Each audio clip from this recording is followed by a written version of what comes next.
आपण खूप पुण्यवान आहोत मराठी लोक, कारण मराठीमध्ये जी व्हरायटी आहे ना, म्हणजे बाकी राज्यांमध्ये आहे, पण महाराष्ट्रात तुम्ही जवळजवळ 50 किलोमीटर नंतर मसालेच बदलतात. म्हणजे खूप व्हरायटी आहे. त्यामुळे मी असं नाही म्हणू शकणार की मी सगळंच ट्राय केलं. म्हणजे मला असं वाटतं की आता सुरुवात झाली आहे कुठेतरी. आणि मला हे खूप जाणवलं हे फिरत असताना की स्ट्रीट फूड, जसं तुम्ही म्हणलात की कुठलं ट्राय करायचं आणि काय चांगलं स्ट्रीट फूड.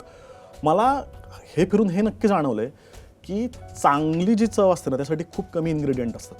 तुम्हाला खूप त्यासाठी भरमसाठ गोष्टी कराव्याच लागत नाहीत. म्हणून तुम्ही जी ॲक्च्युली ओरिजिनल ओजी आपण स्पॉट जे म्हणतो ना, त्या बघितलं तर त्यांचा मेन्यू खूप लिमिटेड आहे.